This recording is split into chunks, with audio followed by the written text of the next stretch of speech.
organization from a supply chain perspective, as well as anything that you want to expand on. Anything anyone want to share?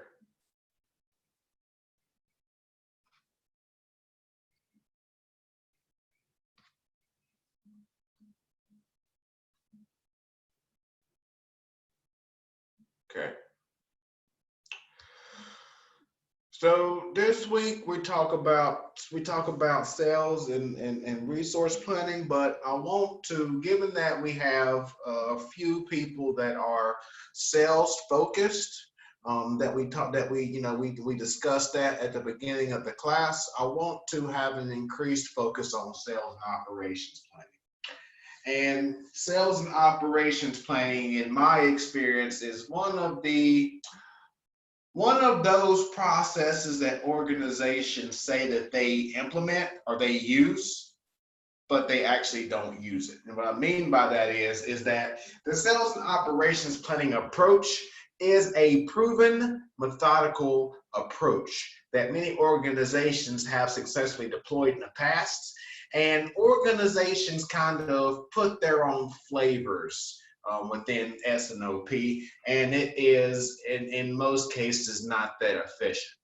So with this slide deck here, you can see it's from 2010, but it is an oldie but goodie in that Tom Wallace is a world-renowned consultant in the area of sales and operations planning. He has written multiple books on the topic of sales and operations planning.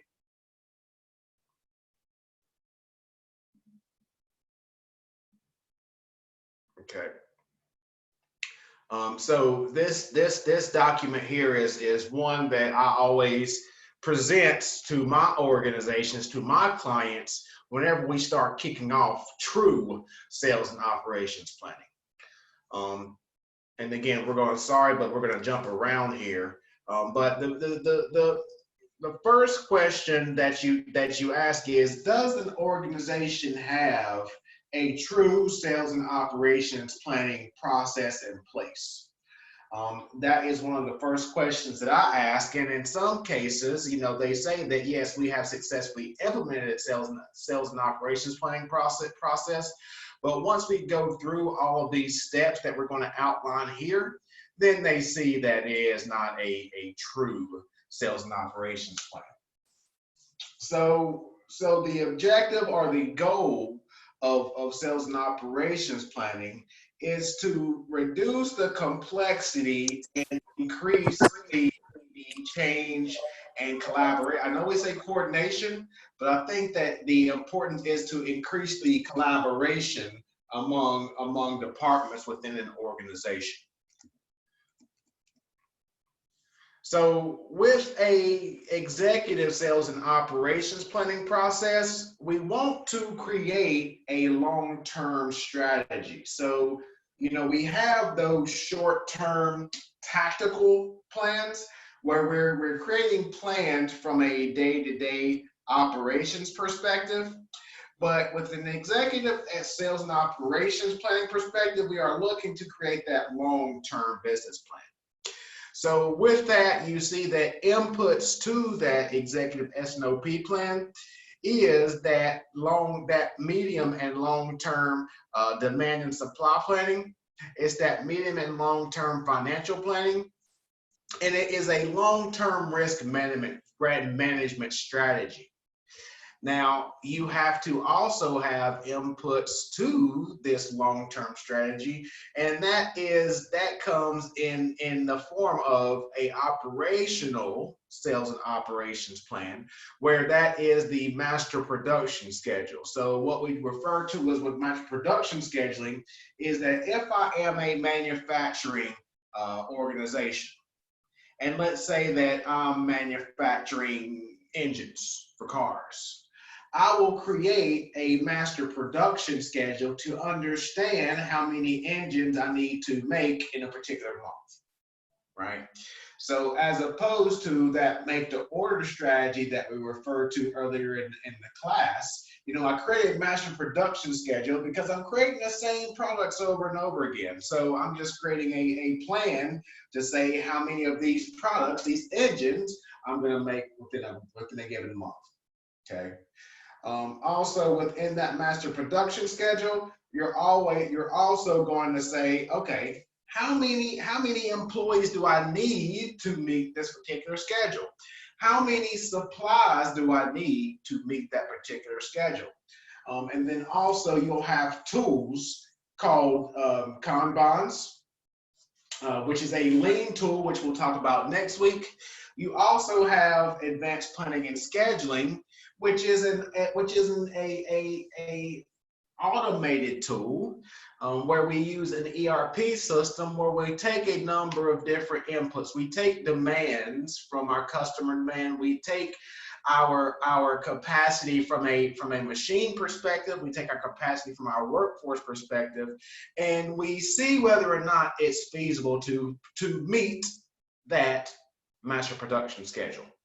Okay, so as you can see, there's a number of different inputs. There's a number of different departments that are included with just the operational sales and operations plan, right?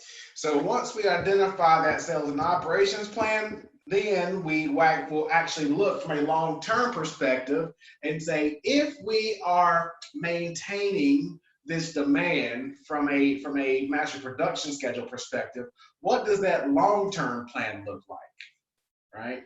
So we can get that from customer history through the means of orders, or we can get that information from our sales team. Our sales team kind of see the trends in the market. They understand the buying decisions of our customer base. That's information we can't get from our order history, right? So we talk about what I refer to as a mixed methods approach, where that quantitative data, which are the numbers, which is that demand, comes from the ERP system. That qualitative information by the means of employee behaviors comes from, in working with the customers and looking at information such as social media to understand the buying behavior, to see if that demand is going to trend up or trend down. And also it's going to take the input of engineering to say, what do we got? What do we have cooking in the oven? What new products are we going to be rolling out in the next 5 years, right? So you see that, just in this example alone, we have sales, we have engineering, we have manufacturing, we have purchasing. And that is inputs to sales and operations planning, where we create that collaborative approach within an organization to make those short-term and long-term decisions. Any questions, any comments on that? Hey, Professor, this is Patrick Bowser. So being in sales, as I've said before, it seems like we will help with forecasting, right? We will kind of talk about the demand or what we see coming down the pipeline. And then whenever the numbers roll out for the year, it seems like it's not necessarily taken into account. I don't know where the numbers go, because it seems like when you get the number you got to shoot for, it's not correlated at all to what we're seeing in the market. Do you have, any insight on that disconnection? Is that kind of what you're referring to in the beginning about not following this process to the T? That is exactly what I'm talking about when not following the process, because I think what you're saying is you're seeing the forecast as output from your ERP system, correct? Yeah, it's output from like ERP, and then the team that does the forecasting. I don't know. It doesn't seem to jive with with what we're seeing in the field. Not saying they're off, very much, but it just seems like we get given, at the end of the year, then we're given a number for the following. It's like, oh wow. But can you expand on what you mean by what you see in the field? So are you saying that you're giving them your forecast, but they're not taking it into account? They're not inputting it into the ERP system? Yeah, correct. Like the forecast seems to be, I don't know if it seems to be driven by a different part of the organization. It seems like Right. the sales Yes, line, I get sales not getting all the buy-in because we're always saying we want more on the shelf so we can sell it. That's the stereotype, but that is exactly what's happening. So in a traditional ERP forecasting system, right, you're going to have what we call buckets. And you're going to have a forecasting bucket. You're going to have a demand bucket. You're going to have a trend bucket. You're going to have a seasonality bucket. And those forecasters, those planners have to tell the ERP system, how much weight am I going to put on these particular buckets, right? So in some cases, in some advanced ERP systems like Oracle and SAP and Infor, you'll have an additional sales forecasting bucket, right? And for example, case in point, Oracle, NetSuite, and all of Infor's products interface with Salesforce, right? And you can take all your data in Salesforce. You can use the forecasting data in Salesforce, and they have created APIs which are pretty much mapping, to say this field in Salesforce equals this field in NetSuite, this field in Infor, and it puts it into that quote sales forecast field. And based on how that system is set up, then those planners can take that sales forecast into account, and you'll see that. So to answer your question, it's how it's the capabilities of your ERP system, even if you use the ERP system, because in some, I would say 60% of the organizations I worked with have these forecasting capabilities in their ERP system, but they don't understand it, so they still use Excel, right? yeah, I believe it. And that's why they come in and pay me $200 an hour. But I think that you have to go to them the first. Just ask them a question. Where are these forecasts coming from? Where are these numbers coming from? How do we know what to produce? Because I'm pretty sure you're not just doing it for your health. Yeah, I know. Like back in 15, 16, there's a big drought year here in the Central Valley, and so the forecast for 17 was huge, right? Because they anticipated sales just to keep on that upward trend, and the rains came, the snowpack came, and the business changed the following 2 or 3 years up until now, pretty much. And it was interesting because I'm sure they take into account what we say to some degree, but the weight in the system may not have been as high for our forecast, and so they, when they hear we want to forecast down 50% or something, right? Right. But I think that the slide we have here goes to your point in that you have the input from different departments of the organization that goes into that sales and operations plan. So you have the input from sales and marketing. You have the input from finance to say, okay, the sales guys told us we need this much demand, but are we going to support that in terms of production, right? Then you have to have the input from operations. Operations is going to say, okay, well, sales gave us this number. Can we manufacture it? Do we have the machine power, the man or woman power to produce what sales says we're going to sell, right? Mm-hmm. And then you have product development to say, well, sales says this, but we have a new version coming out. Mm-hmm. Do we kind of hold off on it? I mean, this is a continuous struggle that I deal with organizations all over the world. And I've been dealing with organizations like this for 15 years. It's the same exact story. And you'll hear leaders of organizations say, we're different. No, you're the same. You're making a different product, you have the same problems, okay? I'll give you that. So again, you have those different perspectives, you have those different inputs, and you have those different objectives, those different business objectives, and that's where organizations kind of struggle. Not where they fail, but where they struggle. And that's where that silo mentality comes into play. Sales only focus on sales. Finance is only focused on profitability. Operations is focused on filling those orders, pretty much, right? And R&D is focused on being on innovation. Where if you all come together and create that synergy, that's whenever you have that true S&OP approach. Make sense? Yeah. Good question. I've heard this name tossed around, SIOP, before, like a PSYOP meeting. Is it the same concept? They just added in like inventory, the name inventory? Yes, it's the same exact thing. You just add the inventory aspect. Okay. So you're just adding the inventory control aspect to it.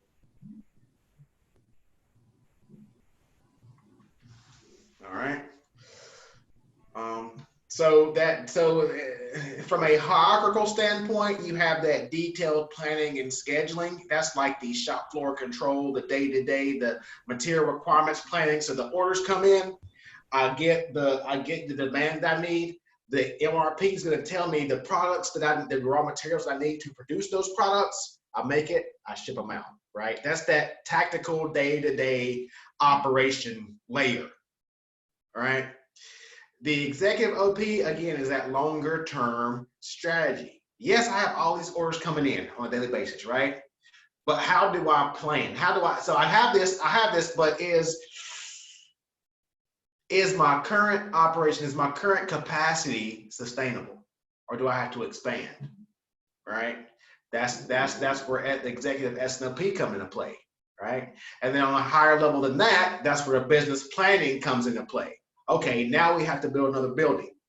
Do we want to venture into different markets? Do we want to venture into different product lines?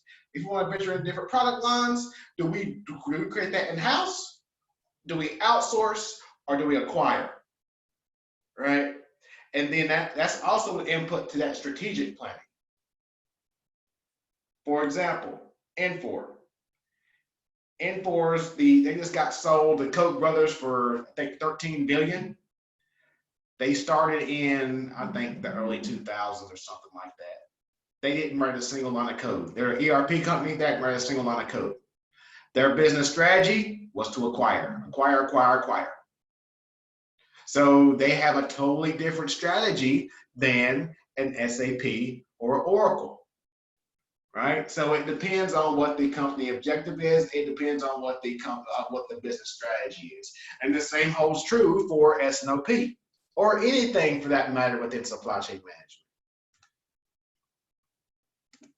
management. Anything to add on that?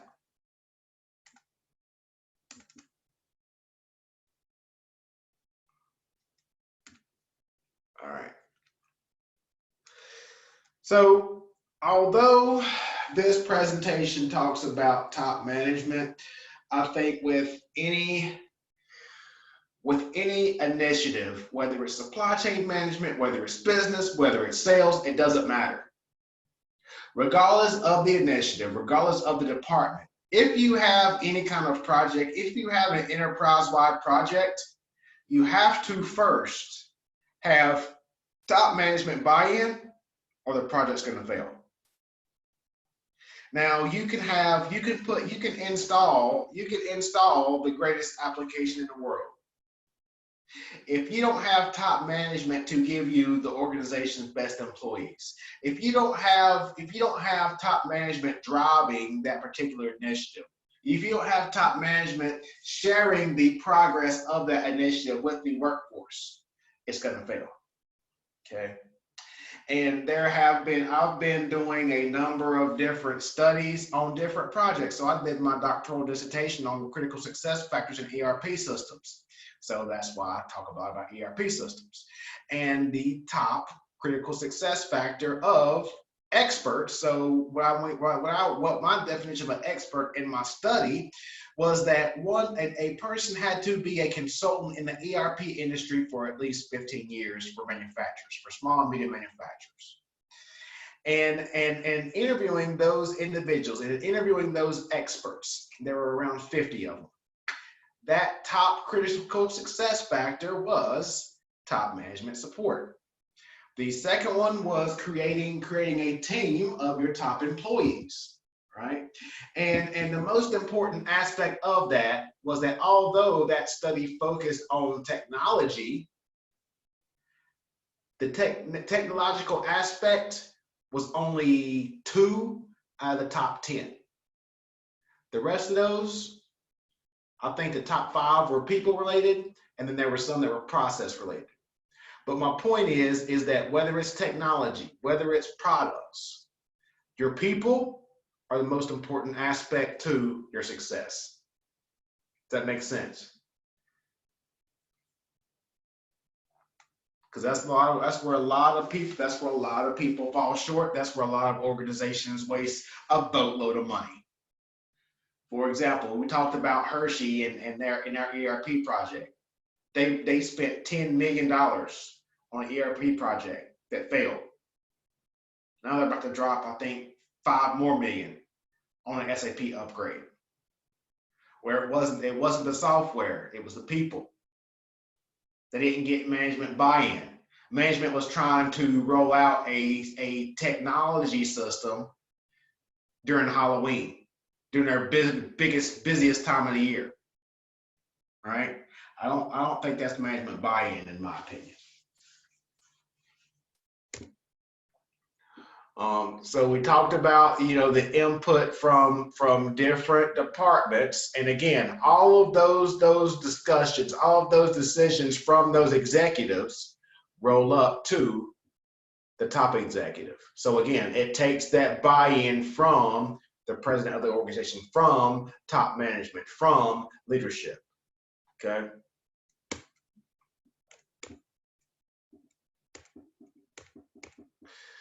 So anything else do we want? And that's the main thing. The most important piece to sales and operations planning is the importance of collaboration with individuals, all departments of the organization. Okay, and showing the importance and showing the data of the organization. Another important piece to implementing this is the change management and showing the workforce how it's going to benefit them. And again, this goes in within any initiative within the organization. Okay, and that's the main thing I wanted to touch on. That I want to touch on tonight, as it pertains to sales and operations planning. Like I said, I just wanted to talk about that because I know that there were a number of people from a sales background in this class.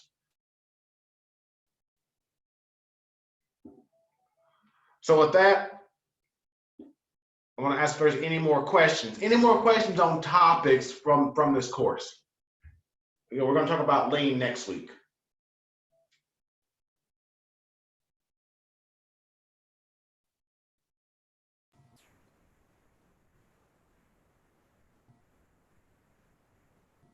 I see you read off mute. Patrick, have anything else? Yeah, I was just curious. I know a couple of times you've mentioned how throughout the rest of this year and going forward, we'll see a lot more AI. Yep. In what ways do you see that, being just, how do you see it? Did I not share? Wait a minute. Let me see here. Did I not share the presentation I did on artificial intelligence? I can't remember off the top of my head. I'll post it on the link. So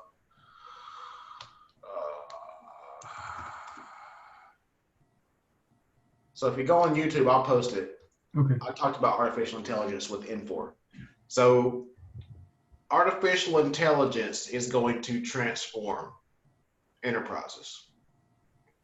And what I mean by that is that it's going to take, so the difference between artificial intelligence and machine learning is that machine learning needs data. Both of them need data, but machine learning needs that data, and machine learning is how these systems learn those patterns, learn those clusters, right? And that's how they make those predictions. And just last year, Infor released a product called Coleman across all of their platforms, which is pretty much their AI tool. And it's AI for forecasting. It's AI for sales. It's AI for manufacturing, for predictive maintenance, not preventive maintenance, predictive maintenance, so that you're reducing downtime for machines. You know, you're not doing preventive maintenance where the machine still has useful life, but now you're taking it down just to counter against that breakdown. Now there was a study done, I think, by the Navy. It was either by the Navy or the Air Force, and they found that even though they used to do preventative maintenance, they still incurred an 80% failure rate on machines. So their conclusion was that the preventative maintenance really does not make any difference. It actually increases overhead costs as opposed to reducing those costs. So what artificial intelligence is going to do is to reduce the amount of errors, and it's also going to make. I mean, just think of Netflix, think of Amazon. They were pioneers in terms of artificial intelligence, and that they're telling you what to buy before you know what to buy. And now we're going to do the same thing within ERP systems. So with an ERP system, so if I were to have SAP, Oracle, NetSuite, and I use a e-commerce application, that AI is going to be embedded into that e-commerce application to tell you what, based on what you just ordered 2 months ago, that application is learning your buying habits, and now it's suggesting what you need to buy this time. It's sending you emails. It's sending you emails based on your inventory usage on what you need to buy. And as we grow in the whole AI space, if an organization gives me access to their inventory levels, we have that now. So in customer portals, I can log into a customer right now and see what their on-hand inventory levels are right now. So if I have access to that information, I can use artificial intelligence to tell the system or to tell that customer to say, hey, based on your usage, you need to buy these 5 products next Thursday. And if you enable that trust using artificial intelligence, you're creating a win-win. You're reducing the bullwhip effect, right? And that is what we have. That's what we've been discussing in the field of supply chain management for about 20 years now, but we haven't been able to do it. Now we're able to do it. It's just a matter of organizations implementing it. It goes back to the forecasting example. Organizations have the forecasting tools, they just don't understand it, so they don't implement it. It's going to be the same thing with AI. To answer your question, I know that was a long-winded answer.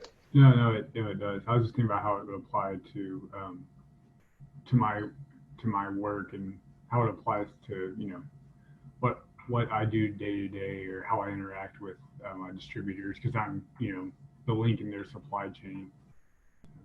So all right, so to expand on that, we have what we call robotic process automation, and we have business process automation. If you have heard something referred to as workflows, that's pretty much where a sign-off is done automatically by an ERP system, right? And those like the invoicing. Invoicing is terrible for some organizations, especially distributors, where I have to review thousands of invoices to ensure the numbers are correct. I sign off on it, and now somebody else invoices it. It's a full-time job for some organizations. But with robot process automation, all we have to do is map those fields to say what 6 fields we want the robot to review. They review it, they review for outliers, they review for errors, they highlight those, and those invoices get processed. And some organizations have found that they get processed with 100% accuracy. Wow. You can't even do that with human review. And when people hear of these capabilities, this is not futuristic. It's happening now. And when people hear about this, they say, well, now robots are taking people's jobs away. No. They're now enriching those employees. They're now giving employees more meaningful roles within an organization. So now we have to train those employees that used to review invoices, other jobs within the organization. Now they have an opportunity to increase their salaries because now we're giving them more training, more education. So again, those capabilities are here and they're not going away. And they're only, if anything, they are coming to these small and medium organizations because as we progress, the cost of those capabilities are going to be lower and lower. You know, just like ERP systems, they were millions of dollars. Now I can get a small time ERP system for about 20 grand. It's not going to have the capabilities of an SAP, but I can get one for 20 grand.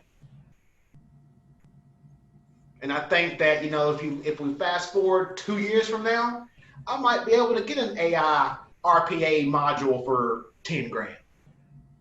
It pays for itself in 3 months. So, you know, that's where we're going with AI and RPA from a day-to-day process. So think of it from those day-to-day monotonous, repeatable processes you do daily. Now we're using AI and RPA to do that. Do you see an issue with that? No, I mean, I see that at my company, we have a team and their title on their email is order entry because the orders we get can be so extensive and so long. It's not like they're all special SKUs. They're all day-to-day products or A products, whatever you want to call them. And, you know, but people are there just to enter those orders. And, you know, I'm sure there's a more efficient use of their time. And this sounds like a way to kind of make that happen because, you know, if a distributor could upload their order to a system from like an Excel file, let's say, and then our system can read it and get it entered, you know, that puts that person into a more, I would say, effective role. Answer me this question. Do you think Amazon has order processors? Oh, no way. Exactly. Exactly. They have automated that process. They were probably the first ones to automate that process. They had no choice but to automate that process. Right? Yeah. And go ahead. Sorry, I would say I know we started to do with so the warranty process used to be the sales reps that have been around for a while are like, yeah, we used to go around to the distributors. They would have a scrap pile, and we'd go through it and write down the day codes, write down the failure reasons, and all this kind of stuff. And now we're sent an email, and a customer sends us a warranty through a portal, and we just review it and say, okay, it's within spec.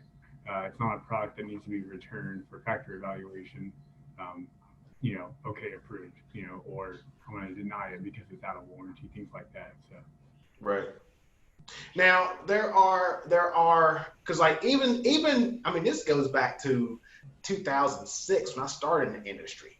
We had workflow. We had this automation already. It's been around for years, for decades.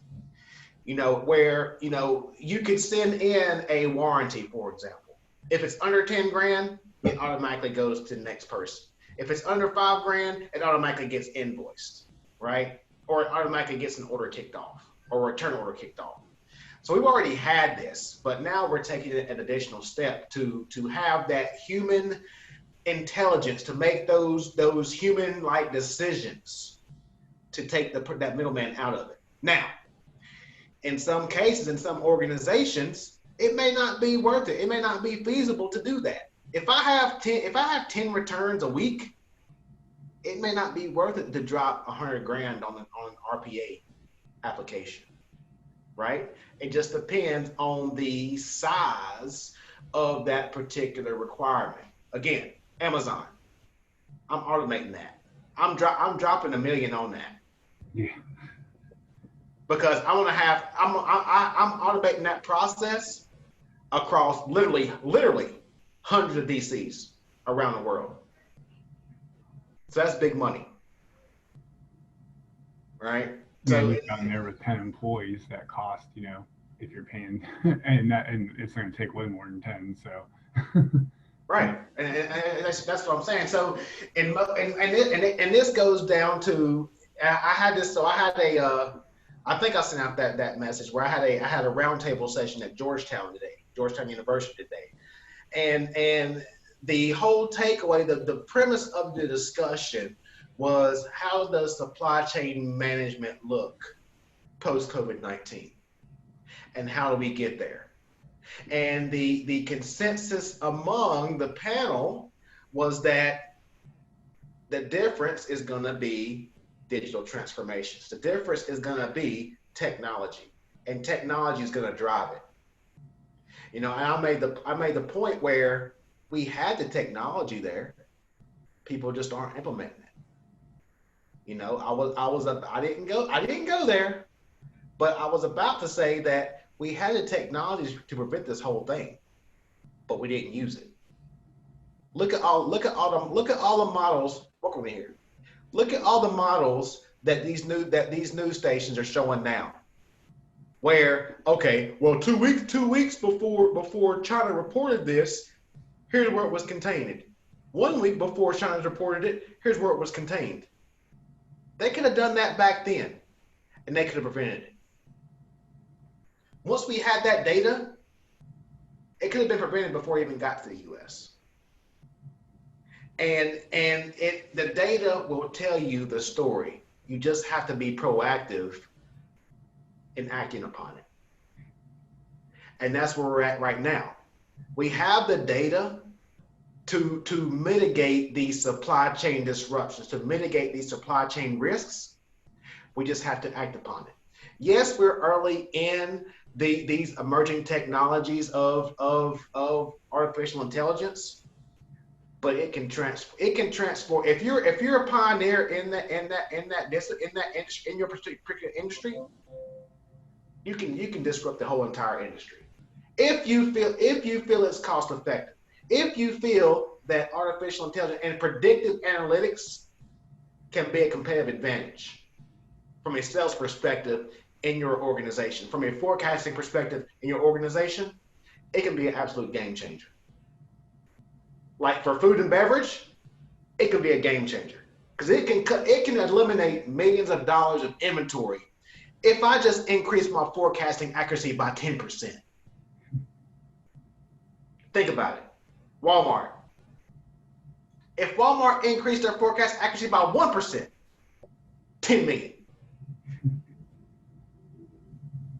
And if they use these tools like artificial intelligence, just by looking at previous data they have boatloads of data. They have millions of lines of data. And artificial intelligence can review that in seconds. Humans takes years, right? But it comes down to individuals because people are writing algorithms to do this daily. You know, it just comes with the adoption. Sorry, I got on my soapbox there.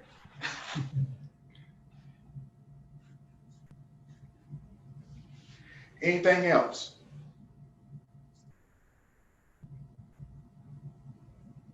Hey, Professor. This is Mike Bronstein. Hi, Mike. I have a question sort of to piggyback on the AI subject regarding the speakers and listening to people talking and then advertising to them. Mm-hmm. Do you know if that is accurate and that exists at this point? What do you mean? Give me an example. Okay, here is a funny story. So I used to work in a go-kart track facility called K1 Speed about 10 years ago. I happened to be talking about it with a coworker, and then randomly, the next time that I loaded my web browser, it yeah. Okay, keep going. And I was like, what the hell is this? I haven't looked at go-karts in 10 years. Why are they advertising this to me right after I just talked about it super randomly? Yes. I laugh because me and my wife talk about that all the time. They're tracking it. They're tracking it, and you go on Google, and Google pops it up. Same thing with Instagram. Me and my wife are expecting twins in the next couple of weeks. I mean, I'm dropping $100 on the Instagram every day because things are popping up on advertisements. Oh my God. Well, You know, congrats to so the kid. That's amazing. yeah, but that comes down to that artificial intelligence and that predictive analytics. They're predicting what you want to buy before you know you want to buy it. It was very spooky. That was Yeah. such an oddball thing that I knew, like, I had never been searching online, to trigger like a banner ad or something. Yep. Really weird. But that one is recent. That one's within the last year where that's happened.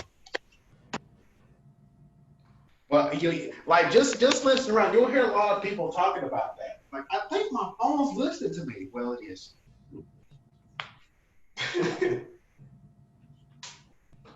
I guess a follow-up question would be, how ethical is that? And obviously, if they have that ability, what's to stop other folks from doing other crazy things to you by listening to you all the time? Well, that is true, and I think that first off, I think something has to happen before those particular mandates come into play, but I think that it's on the horizon, and I think that you're going to see an increase in the supply chain, in the cybersecurity discipline. I made this statement at another institution where I am happy, but I am surprised that we have not heard more of cyber threats and cyber attacks within the last 2 months, because the whole world is vulnerable to cyber attacks. And if someone wanted to hack something, now would have been the more perfect time than ever to do that. But I hope that the federal government was aware of that, and we're on the lookout for those threats. But again, especially in supply chain, where organizations were shut down. And I'm doing a lot of the research in terms of industrial automation for a university in Germany, and that is a big part of a textbook that I'm writing in terms of cybersecurity of machines and robots. For example, Tesla. I don't think they're on the phone today. So what if someone hacks into Tesla, hacks into Tesla's production system, and controls their robots? Can create all kinds of mayhem. What happens if someone gets access to Tesla's cars? All kinds of mayhem. And that is one of those research topics that is growing within the field of supply chain management from an academic perspective, because we are, in my opinion, we're going too fast. We're developing all these technologies, but we don't know how to prevent any kind of hacks for these technologies. That's why blockchain. That's why the larger the blockchain gets, the more secure it gets. And that is another developing technology that manufacturing organizations are integrating, just for additional security. Again, that's one of the tools that I'm working with the Department of Defense on, because it's so secure. They need the security, obviously, for our safety. So there are a number of different applications, and I will say the most important part is it's not applicable in every single organization. Every organization does not need blockchain. If I manufacture fasteners, I don't need blockchain. If I manufacture fasteners, I probably don't need AI. But if I'm a distributor and I'm going up against people like Amazon, I need to compete. So I might need a tool like AI. And that's why you're seeing tools like you see on your phone, Companies are paying big bucks to receive that output you just received. For you to get their products, they're paying big bucks. That pay-per-click type deal. They're signing up for that. You know, so it's a lucrative industry. I would say more lucrative than supply chain because it's developing and it's only going to get bigger. It's not going anywhere. Supply chain is not going to go anywhere. I will say that there will be some industries because of AI that may disappear in the next 20 years. You know, but I mean, there's going to be certain this program that in you are in a program to become a successful leader. We're always going to need leaders, right? But I'm just going to say that there will be certain industries that will be threatened due to technology. Perfect example. You say that. Oh, sorry. Go ahead. Now you say that, since I'm in sales, is sales going to be okay? You're still going to need sales because first off, people hate speaking to robots. People hate, right? Yep. They hate that now. You know, so I don't think that's going to go away. You're going to see additional automation, but like from a forecasting perspective, that's going to be automated. Yeah. But that's only going to help you do your job. Right? Definitely. That's a tool to help you. And you know, and that's where instead of telling the people about these technologies and the capabilities, I'm trying to tell it how it's going to help them and how they're not going to lose a job. But you know, it all comes down to education. You know, and that was kind of the objective of my TED Talks. I wasn't going out there to get tens of thousands of views. I know I wasn't going to. I wasn't talking about Bitcoin, so I wasn't going to get that many views. It was about the capabilities that it could do outside of the monetary gain that it can provide. You know, I was talking about the positive societal impact that it can make. You know, and that led to me working with the government. It led to me speaking with, you know, a medical center on developing a blockchain within healthcare. That was my objective. I met my goal, you know, and it's through technology.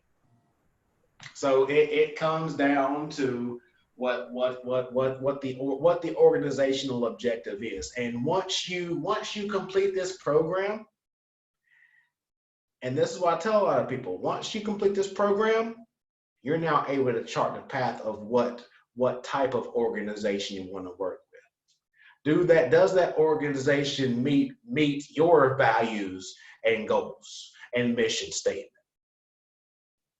If you have, you know, a kind of corporate social responsibility mindset, you know, where you're not only interested in profits, you know, you want to make a positive social change. Search for a company that's their mission. Search for Patagonia. Search for an IKEA, because now you're in a position to do that. Now you're in a position to pick and choose who you want to work for, who you want to lead. All right. I know that may be a far-fetched, but that's reality. And that's what I ask a lot of people of. Okay, you're getting this graduate degree. What are you going to do with it?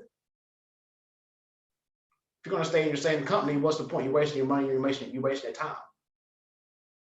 So ask yourself. So I would say the biggest takeaway tonight is what are you going to do with this? What are you going to do with this degree? How are you going to make a positive change to your family, to your society, to your company, to your industry? All right.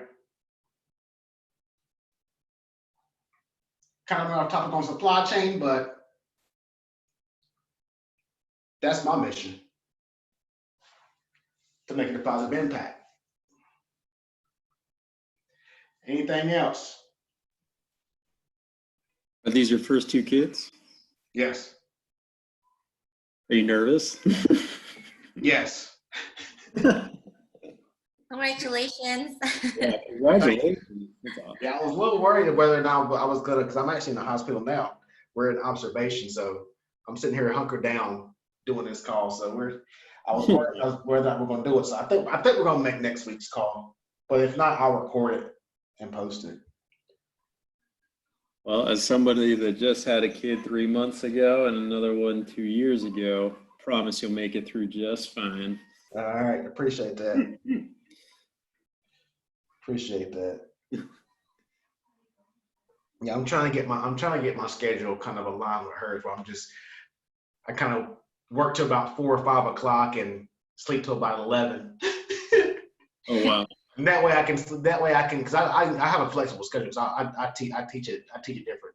And when now that all institutions are shut down, I mean, I'm teaching at home from all my institutions, so I can do that. You know, so. But yeah, once school lets back in, yeah, things are gonna be different. Yeah, I was joking with some coworkers. It was like, man, my education just went from online to super online. Yeah, yes, it's great. And I know that because I know that my mother-in-law said that there are some institutions that are talking about doing online until 2021. I know some students aren't gonna like that at all. I know Georgetown's creating plans for it, just in case. They don't want to be scrambling in July to move everything online because it was painful. It was painful to move your all weeks, you know, pretty much 10 weeks online in the span of a week. It was painful. So yeah, we're trying to create those contingency plans to figure out what we're going to do if this doesn't blow over by August. I would be surprised if places like Georgetown and, well, maybe not Georgetown, but less prestigious but still pretty expensive private institutions don't see a drop in like 30% of their attendance, because that's the paying of the college experience. You got to be there. If everything's online, I wouldn't be surprised if people transfer to stuff that's more local to them. I agree with that. And then you're also going to have a problem with international students. Think about the Ivy Leagues. A good portion of their student body is from overseas. They might not even be able to get here, right? Wow. Didn't think about that one. No. You know, and then you know we have because I teach at Penn State as well. Penn State, those college towns. If you probably haven't been to Penn State, but in State College, that's all is there is Penn State. So that whole entire town depends on that college. So if it's not open, it's a ghost town. Those companies are shutting down. I would say half of them are shut down right now because they've been closed since March, since the second week of March. Yeah, I don't know how they can stomach those losses. I mean, and there's college towns like that across the country. I think Charlottesville's like that. Virginia Tech, I think, is like that. Blacksburg, Charlottesville, whichever one. That's all it's down there. Like a bunch of colleges down south. I mean, the college runs ensures the survival of those towns. You know, so it's rocking. I mean, it's just not manufacturing. It's just not healthcare. It's rocking all kinds of industries. Yeah, I was talking to a distributor of my products who deals in Colorado, and he basically said that Aspen is going under right now. Oh yeah, vacation. Yeah. Nobody's doing anything in Aspen, and the rent to run a business there is a fortune. Yeah. He's talking like nightclub owners and restaurants, and all these places are just dying. Yeah. Vegas. Ugh. Oh. Ugh. Thinking about a big company like, I mean, Disney relies on those theme parks for so much of their income. You know, it's outrageous to think what the losses are. When resorts. Oh no, I'm sorry. Disney Corporation. Yeah, that's what I'm saying. But yeah, that's one I Walt Disney's an example. Wynn Resorts is an example. Look at Trump National. Yeah. Look at Trump. Look at Trump's brand. He's not making any money. He doesn't need it, but I'm saying he's not making any money. And the thing is, once everyone goes back, even fast forward a year from now, I know for me, I'm not stepping foot. Even if I did gamble, I wouldn't be stepping foot in the casino, even when things open back up. I don't think I'm going to be flying for a good year once everything opens back up. That's what I'm curious about too, is when the companies feel comfortable sending sales back on the road or back in the plane, right? Like the judgment calls they're going to have to make on the, we may say it's okay to fly, or the government may, but what will the companies do? Because I've thought about that with my role. When will they tell us it's time to hit the road again? And that's domestic. What do you think about international? I know. Yeah. The number of people who fly back and forth into China every week, especially in manufacturing. Mm-hmm. Huh? Is that gonna? Even if companies let them fly, in the grand scheme of things, is that gonna start the whole cycle again and start spreading it again? Right?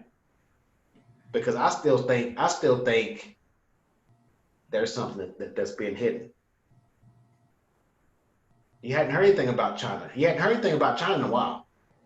Mm-hmm. So yeah, we haven't heard the end of it. And again, this is good conversation, but because it needs to be discussed. I was going to say one thing that I don't even know if this is just an antiquated industry at this point anyways, but trade shows are super screwed right now. Oh, yes, absolutely. I just had to fight, and I still haven't gotten a refund for this international pizza show that was supposed to happen in April for our company, or late March, early April. And this is a publicly traded company, Emerald Expositions. Their stock shares down under $2, and I think they're going under. I don't see how they're going to make it. Well, it's like the movie industry. I think people I think people are starting to go back to the movies, but I don't think anybody wants to go to the movies. It's those certain industries. You're like, yeah, those trade shows, yeah, forget about it. Yeah. Like I read somewhere where it was like J. Cole or one of those big like storefront type retailers. One of them just filed for bankruptcy, and I'm sure this is like a nail in a coffin for going to be a few of them, or at least they're going to try to do online sales right on their own, and they're going to be stuck competing against Amazon, and that's not a fun battle for them. Right.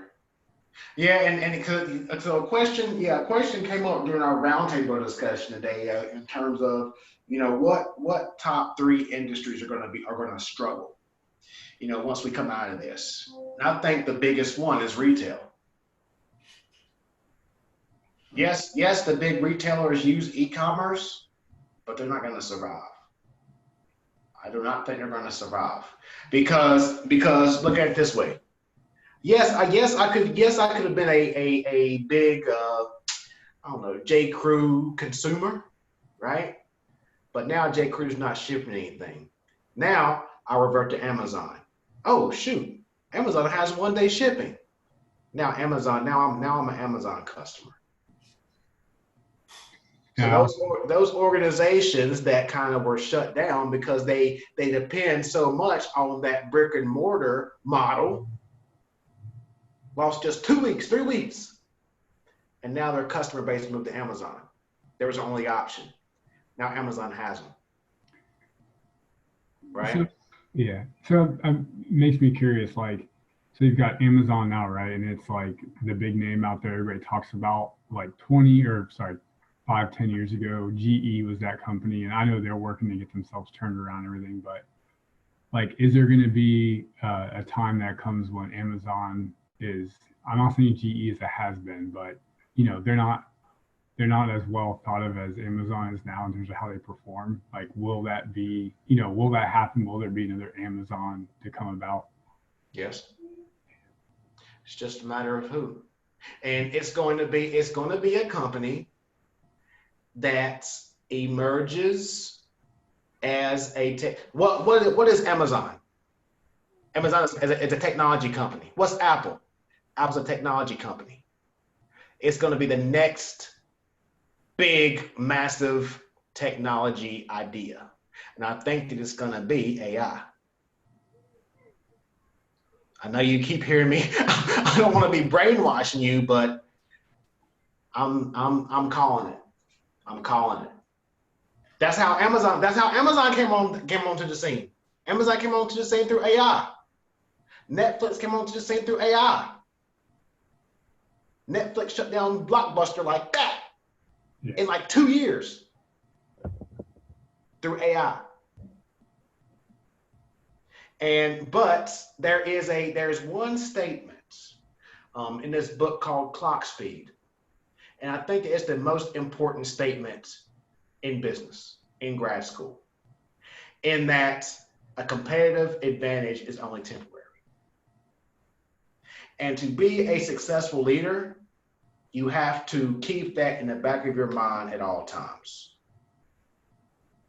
Because think about it. Everybody sees how Amazon, everybody says Amazon, right? So people are out there trying to say, how the heck are we going to beat Amazon? 5 years ago, like you said, 10 years ago, everybody was saying Walmart, right? Then Amazon came in and said, okay, how can we compete with Walmart? Boom. We'll sell groceries online. Boom. We'll do one-day shipping. Dominating, right?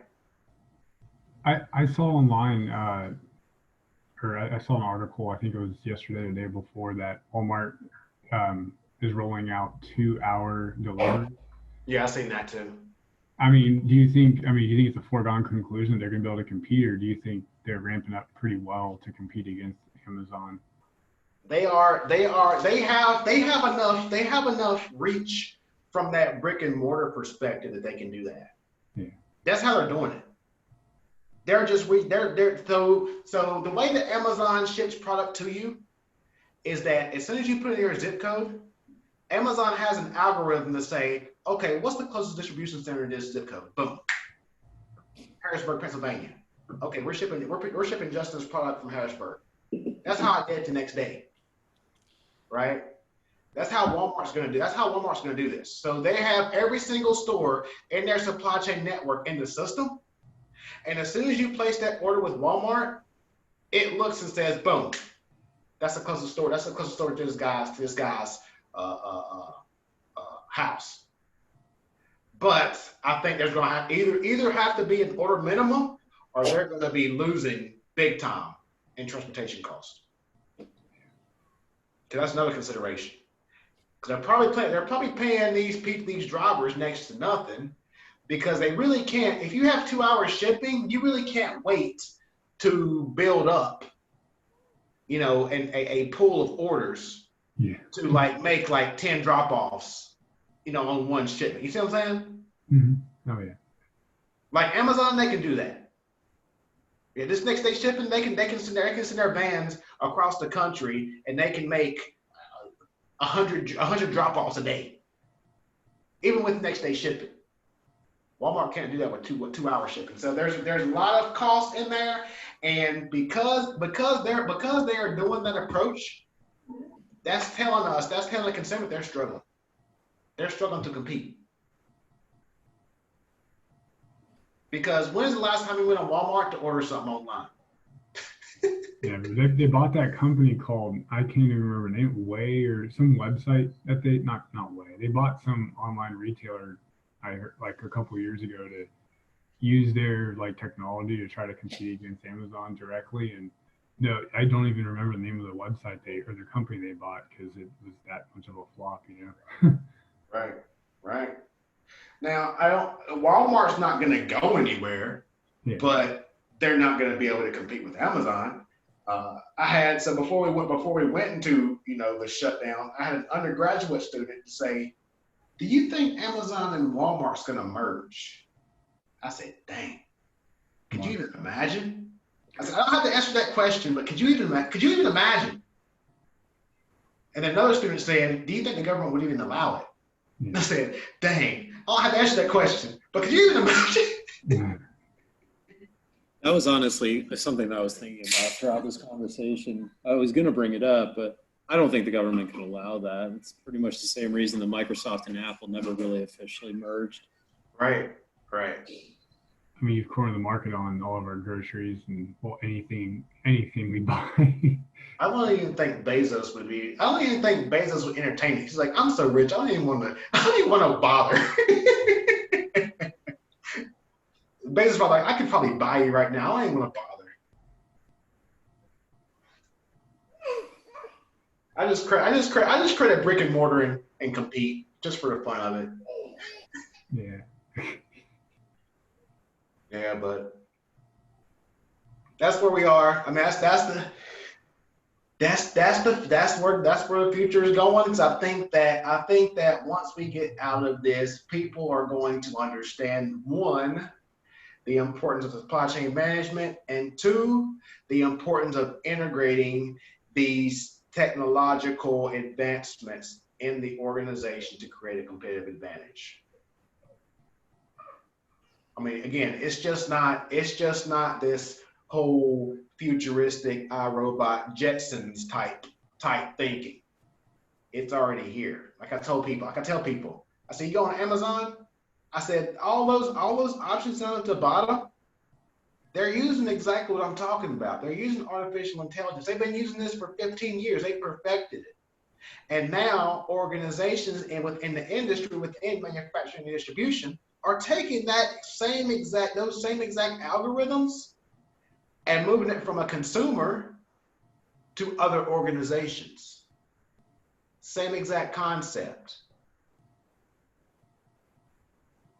And it's just like, so if you look at my video on artificial intelligence when I was speaking with Infor, it's just like they pretty much took Siri and put into an ERP system. So just how Siri searches Google, their bot, I forgot what it was called, but they just search your ERP system data and return something in seconds. Same exact concept. It's already here. You know. And that, I think theirs is pretty much plug and play. It's the best one I've seen on the industry. I've worked with all of them. So, sorry to rant. You asked a question. I get passionate about it, so I can go for a while. No, it's good stuff. I enjoy it. Oh yeah, this conversation was great. Say again? I was just saying this conversation was great. I mean, the one takeaway that I have from this is it just kind of sounds like things are going to get consolidated into bigger players, and the market will shift more than you'll lose the market. And it sounds like places like Amazon and Walmart are going to eat up a bunch of the market share as people can't compete as it is and won't be able to survive this. Yep, that's exactly what's going to happen. I think you're going to see a number of acquisitions in the coming months. I'll put it that way. So on that topic, I'm just curious because the company I work for, we did a split, and they made it an electrical business, and then the industrial flow technologies, which is pumps, water movement, and I was told that like a lot of the reasons why companies have been doing that was because companies had gotten so big for a while. Like our company was like, I don't know, I think it was like $5, $6, $7, $8 billion company or whatever, and then they got down to we're like a $3 million company, right? Is that like kind of what's going, like we were seeing this time period where companies were trying to get more specific, and now it's going to change back the other way to where like everyone's just growing massively and buying up smaller businesses? It depends. It depends on the business model. Depends on the company. Yeah. Like a $7-8 million company splitting, that's small. Oh yeah. I mean billion, but billion. But it depends on the company's objective. It depends on the Blue Buffalo. I work with Blue Buffalo, the pet food company. They told me in 2006 they started a company to sell. 2018, They got sold to General Mills for $9 billion. When I started working with them in 2006, they were 100 million. That was their objective, right? Who else?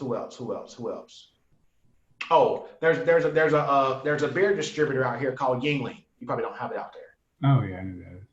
So it's the nation's oldest brewery. That's kind of their their motto or tagline or whatever.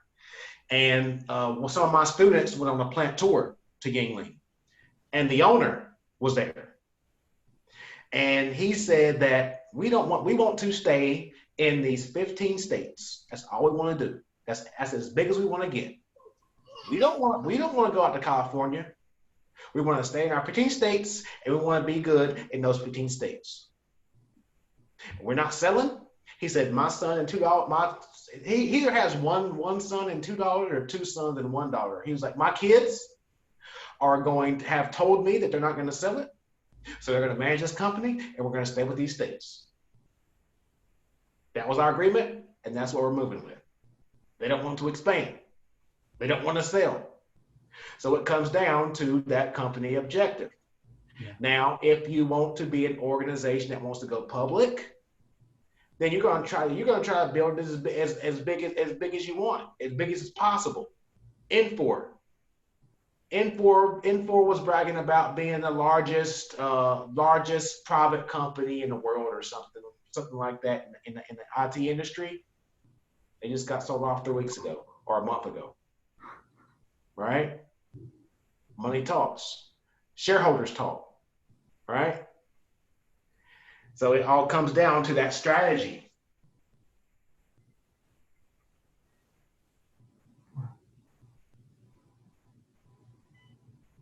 And it also comes down to what organizations can get away with from a tax perspective.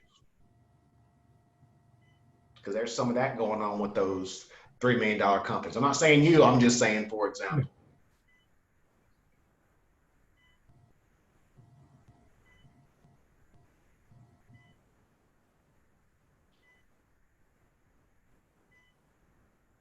Any other comments? I can go all night. I like these conversations. I guess I just got one more thing to add, and it's kind of sad but funny in a way. So we partner with a company to get into solar pumping systems because it wasn't our forte. We're a water pump manufacturer, but we steered away from that. So instead of us diving head into it and developing our own product, we partnered with a company which got us into the market quicker than if we tried to make our tried to come out with our own line of that. And recently things changed in the relationship. So when it started out, right, it was this partnership, and it was like, hey, we're gonna go after this. We're partnering with this company. They paint the boxes our color. We've got them as a resource at the other.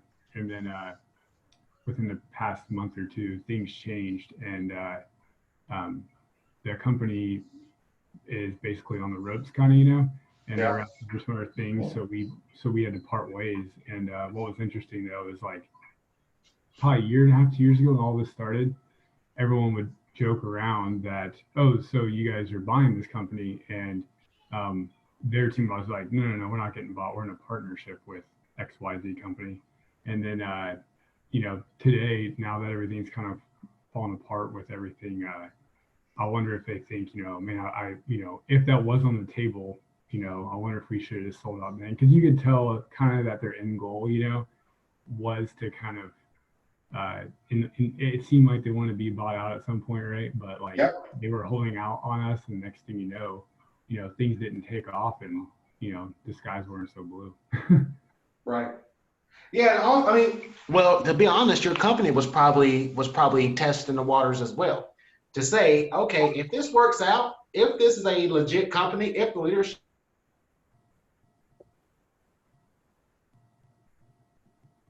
kind of like try it before you buy it thing. Yeah. So that could have been the case as well. Now that they're on the ropes, your organization could just be waiting. Yeah, that's a really good point. for the right time, you know. And I've seen that in the past where, especially, I would say this is primarily in the technology industry, where organizations will partner with a company, right, to be like a partner to like integrate with their applications, Mhm. and then they'll try to buy them out, and the company says no, and they'll say, okay, forget you, we'll just create our own application. It won't be as good. We know it won't be as good, but you're not going to integrate with us anymore. You know, and I've seen that numerous times. It'll be interesting to see how it plays out. You know, I've seen that numerous times, and this was like a 15-year relationship, Wow. right? And in most deals in certain products, this partner would always be sold with a package. So that was $80,000 every single deal. And now that they say they get bought out, that 80 grand for every deal for a thousand contracts a year, now they're not bringing that revenue. How much of a hit is that? Yeah. You know, it's just code. That's what I always tell people. It's just code. Create more of it. Yeah, knowing to pick your fights, I guess. You know, so you know. Anything else? You know the gender of your kids? 2 girls. Oh, cool.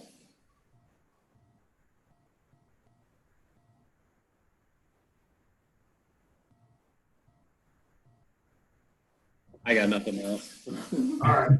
Same. All right. Thanks a lot. Thanks a lot for our discussion. Again, I'm going to upload this on YouTube since I can't upload it in a core shell, and then I'll also upload a link to that video for the AI discussion that we had. Thanks again. This was an excellent conversation. I always appreciate conversations like this. So thanks again. Thank you, Professor. Congrats. Have a great night. Yeah.